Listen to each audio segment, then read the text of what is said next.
So why is it that that young lady can use filthy, disgusting language and they won't report that?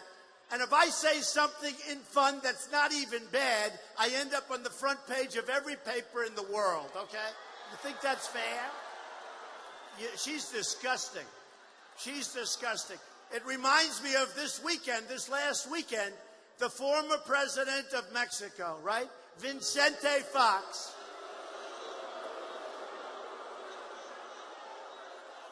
We will build the wall, don't worry. We will build the wall. We will build the wall. And who's going to pay for the wall? Who? You better believe it. They're going to pay for the wall. You know, we have a trade deficit with Mexico of $58 billion. $58 billion. And these politicians, Lion Ted Cruz and little Marco Rubio, who actually he's not bad because he never shows up anywhere. I don't know what the hell, what does he do with all his free time? He's got the highest delinquency record in the United States Senate in many, many years. It could be decades, okay? That is not the kind of person you want representing Florida. That's not the deal you made. You know, I built an incredible company.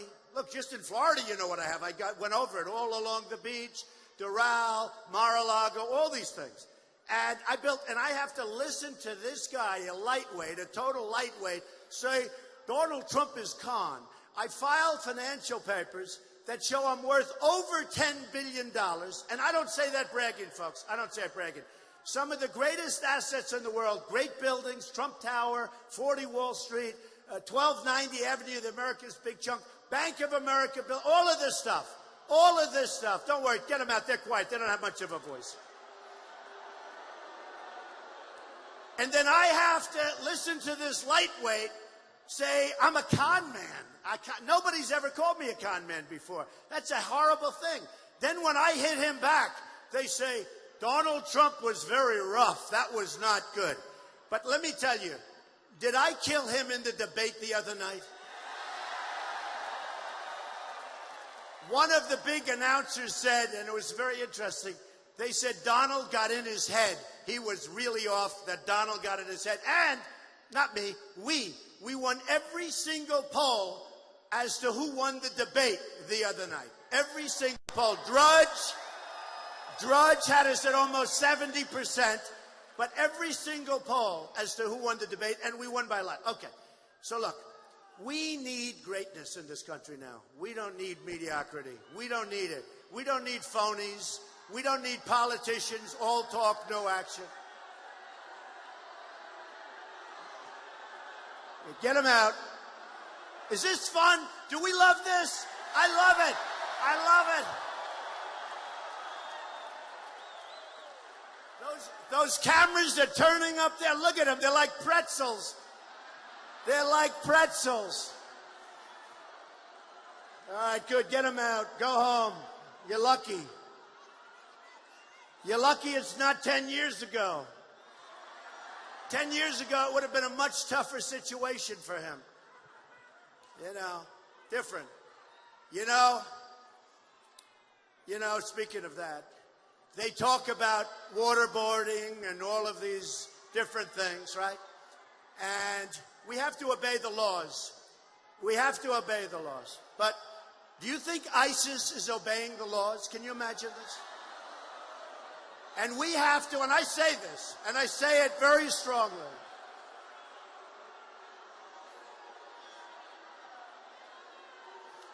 I wish we had some real protesters, some protesters with guts. Remember when the two young women came up and they took over the podium and microphone from Bernie Sanders? Do you remember what he did? They're screaming at him. He's standing there like this. And what did he do? He retreated. He went back here. They took over the microphone. I promise I'm representing you. I promise that will never happen to Trump. Ever.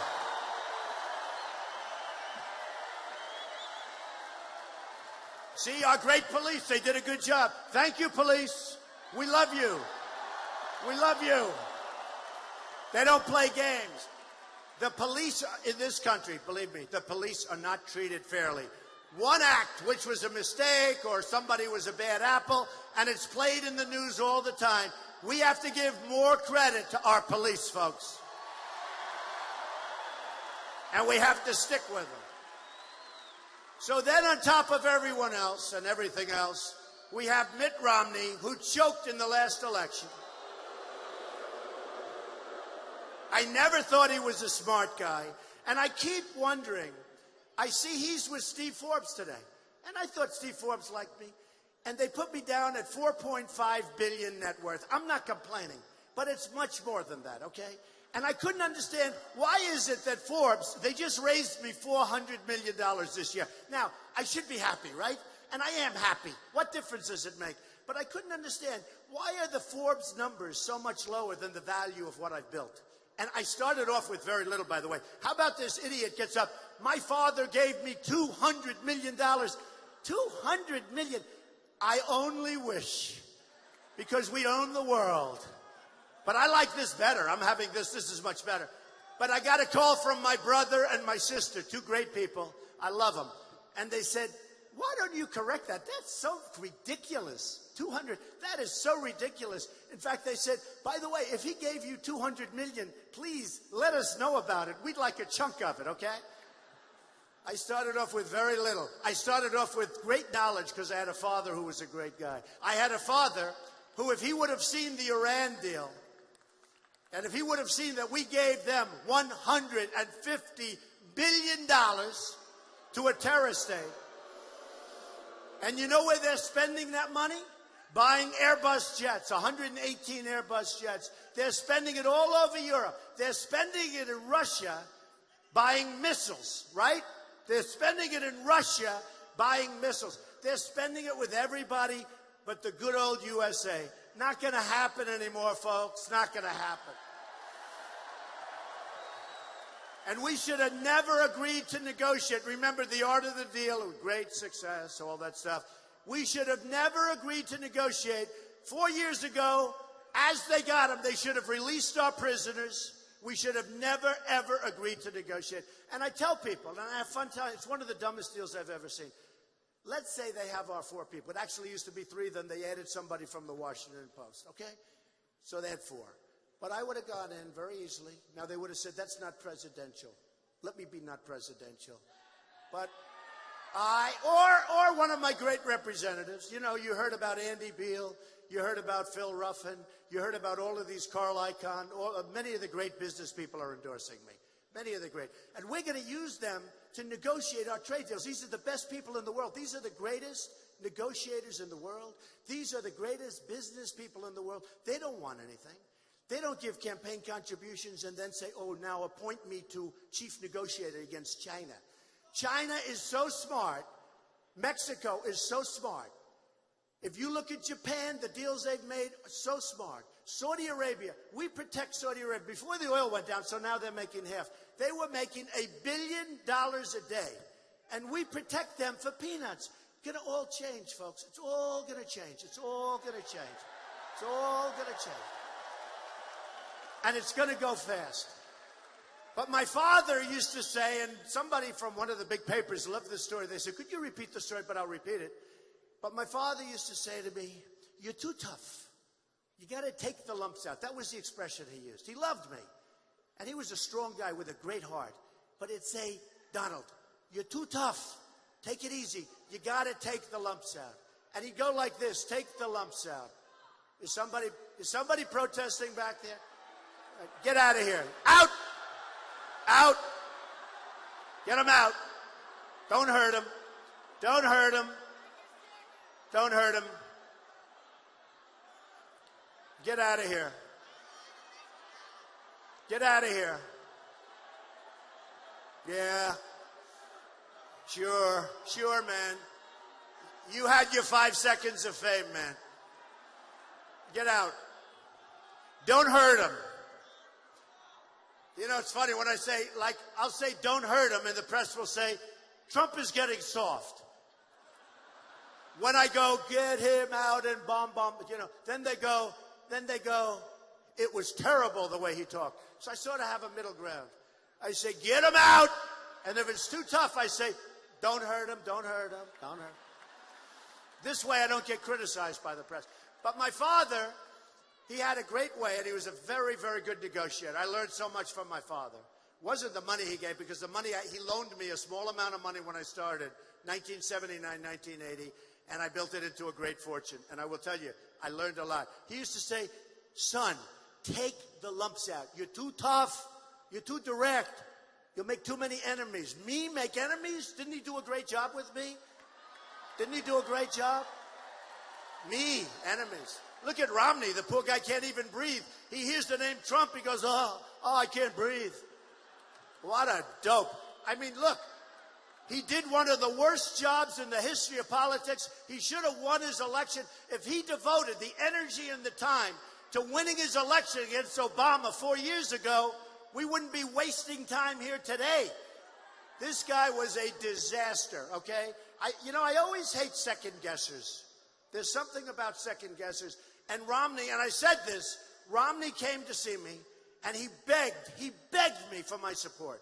He begged me. And what did I do? I said, drop to your knees, drop to your knees. No, I didn't say that. But if I did, he would have, I'm telling you. Now, he wasn't worth $200 million, but Steve Forbes is his friend. So Forbes raised me just a little while ago $400 million. They said, I made $400 million. It's much more than that. They said, and now I know why. It's over $10 billion, but now I know why. He's meeting with Romney all the time. They're friends. The whole deal. I'm telling you, we have something going. This whole thing that we're doing is so special. We are really, they're railing against us. They've never seen. The establishment is a disaster. The Republican establishment, they don't know what they're doing. The only reason I mentioned this is the fact that we need this kind of thinking to get rid of our $19 trillion in debt, to get rid of our tremendous deficits with every single country we do business with. Why should we be protecting Saudi Arabia for practically nothing? They wouldn't exist if it wasn't for us. Why should we, every time I order thousands of television sets, thousands, I order them from South Korea.